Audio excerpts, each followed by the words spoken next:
तो इसलिए मेले से आई थी क्यों?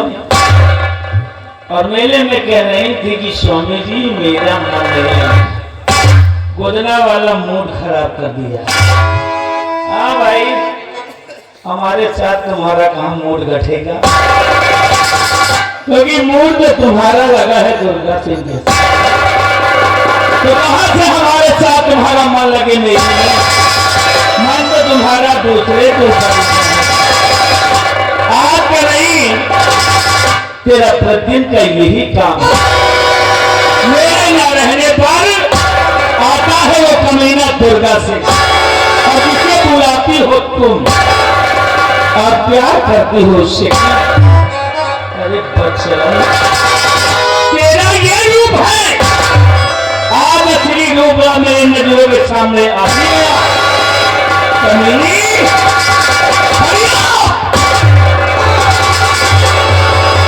क्यों मुझे धोखा दिया? क्या मेरे विश्वास के संग में तुम्हें घात दिया? अरे क्या कमी है हमें? राम जादी तो जब से मेरे बंगले पर आई है, मैंने तेरी खुशियों के लिए क्या कमी छोड़ा है? बोल, जहाँ जहाँ तूने अपने कदम रखे वहां वहां तो मैंने अपना दिल बिछा दिया। हमेशा जब से आई हूं बंगले पर, दिलो जान से तुझे चाहता आया हूं, लेकिन आज पता चला कि जिसे हम चाहते हैं वो पराए मर्द को चाहती है।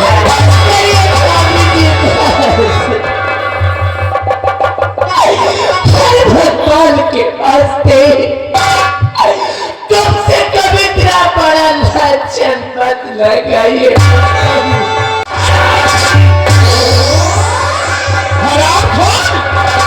मैं लांछन लगा रहा हूँ जो मेरी आंखों से देख चुका हूँ, जो कमीने के गले लिपटी हुई थी। आप जैसा सोच रहे हैं और आप जैसा समझ रहे, मैंने ऐसा कुछ नहीं किया, कुछ भी नहीं किया मैंने। क्योंकि आज मैंने जो कुछ भी किया है वो सिर्फ इन बच्चों के लिए किया है, सिर्फ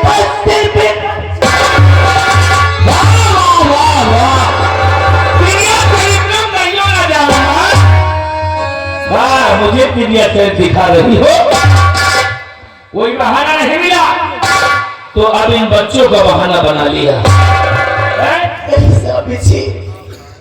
मेरा विश्वास करिए, अरे मेरा यकीन करिए, क्योंकि आज पेपर वाले ने मुझे ला कर कैसे मोड़ पर छोड़ा। आज मैं से मोड़ पर खड़ी थी, मेरे सामने केवल दो ही रास्ते थे, एक तरफ मेरी इज्जत को मेरा मान सम्मान, और दूसरी तरफ मेरे बच्चों के प्राण। और किन्हीं दोनों में से मुझे किसी एक को चुनना था। फिर आप ही बताइए स्वामी जी कि जब एक माँ के सामने, अरे जब एक माँ के समक्ष से दो रास्ते होंगे, एक माँ कौन सा रास्ता चुन सकती है? एक माँ कौन सा फैसला कर सकती है? क्योंकि दुनिया संसार की और बैठी समाज की ऐसी बेदर्द माँ कौन हो सकती है? कौन हो सकती है ऐसी बेदर्द माँ इन नजरों के सामने, अपनी नजरों के समक्ष अपने बच्चे को मरते हुए देख सके? ऐसी बेदर्द माँ कौन हो सकती है?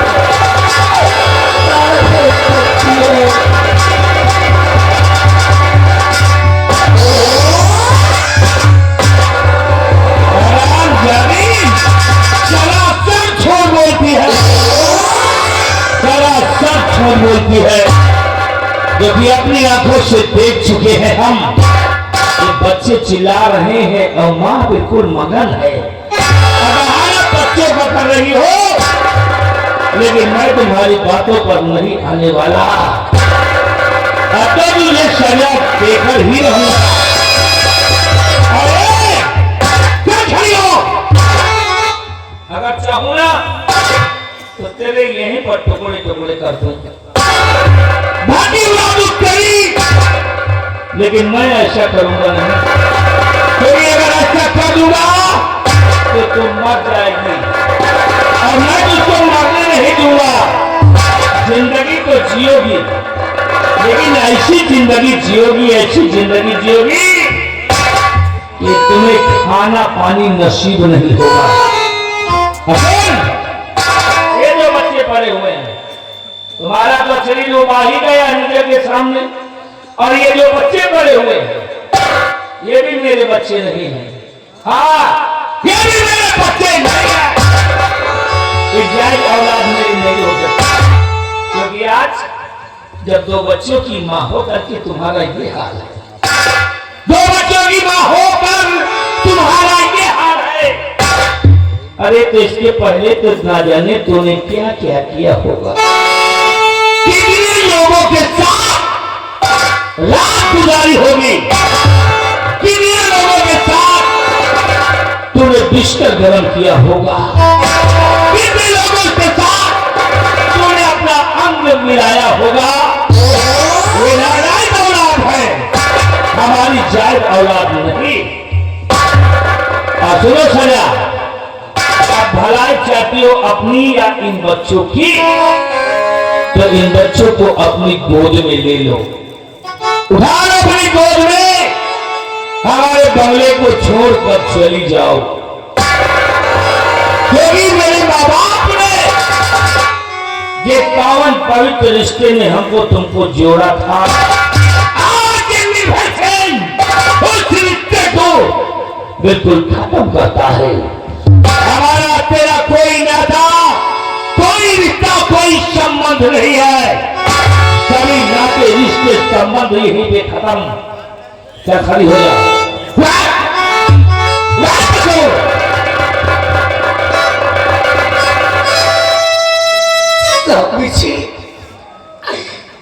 भगवान के वास्ते हम पर इतना बड़ा जुल्म मत करिए।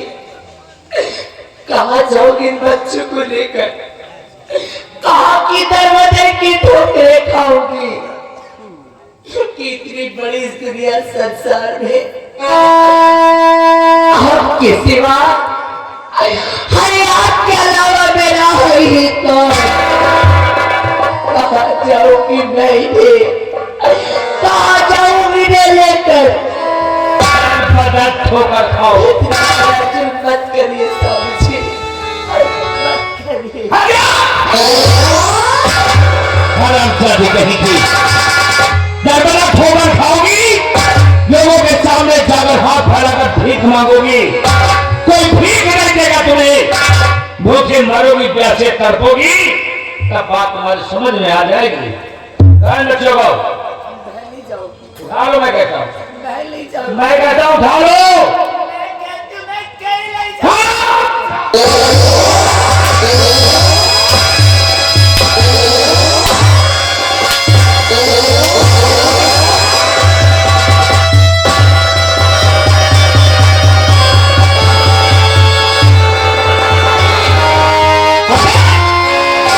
तुझे एक नजारा दिखा देता हूँ। इन बच्चों को अगर अपनी गोद में न उठा लिया तो कसम है पैदा करने वाली माँ की, इनके टुकड़े टुकड़े कटाऊंगा तेरी नजरों के सामने।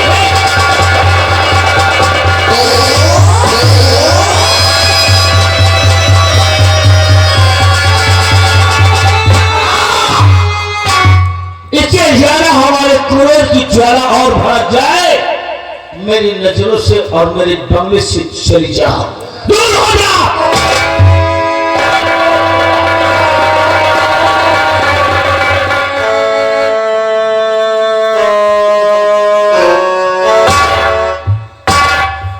स्वामी जी, आप इन बच्चों को मारते करना चाहते हैं बिल्कुल मार डालूंगा।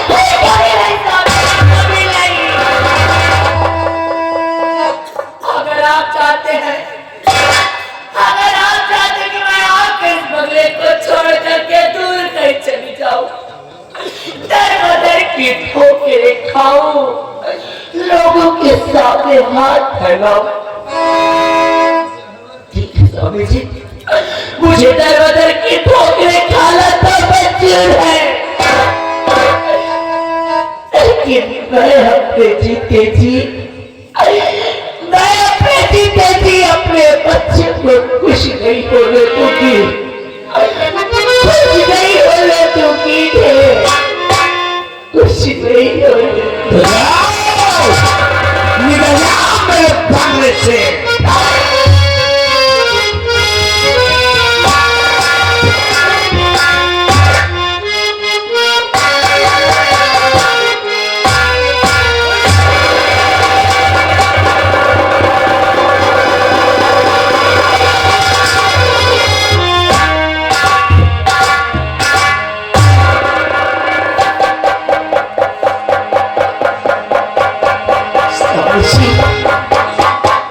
आज आप क्रोध में आकर मुझे घर से बेघर तो कर रहे हैं, लेकिन जिस दिन झूठ का पर्दाफाश होगा और सच्चाई आपकी नजरों के सामने होगी, उस वक्त सिवाय पछतावे के अलावा और आपके सामने कुछ नहीं रहेगा स्वामी जी।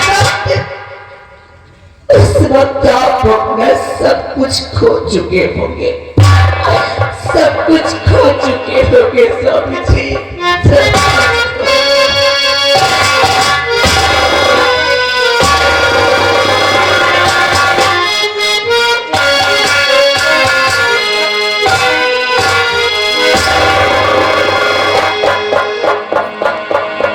और साथी तेरा प्यार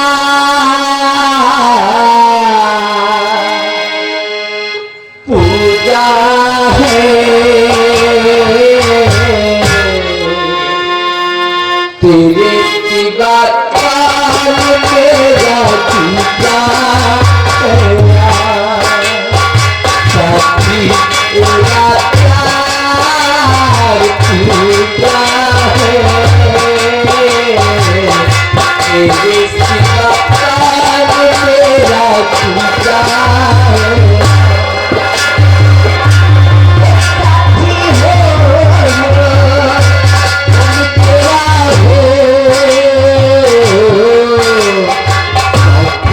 तेरा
आगे इकबाल अहमद प्रधान जी, साथ साथ राम मिलन पटेल।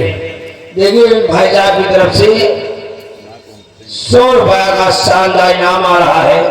कहे सेनापति जी, पत्नी को इस तरह नहीं मारा जाता।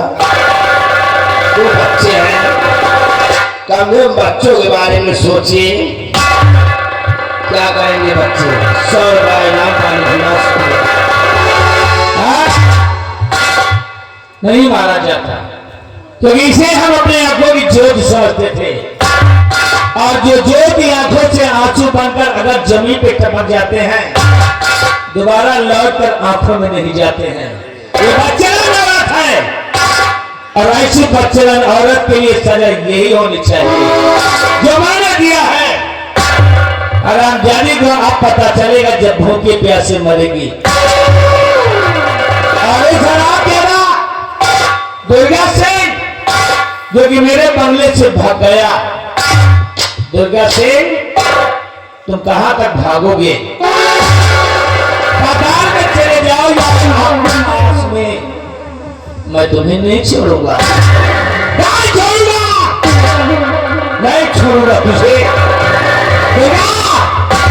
हमें मालूम है ज्यादा से ज्यादा जाओगे तुम राज दरबार महाराज विक्रम सिंह के पास, लेकिन आज महाराज विक्रम सिंह भी नहीं बचा पाएंगे। आ रहा हूं तेरी मौत बनकर।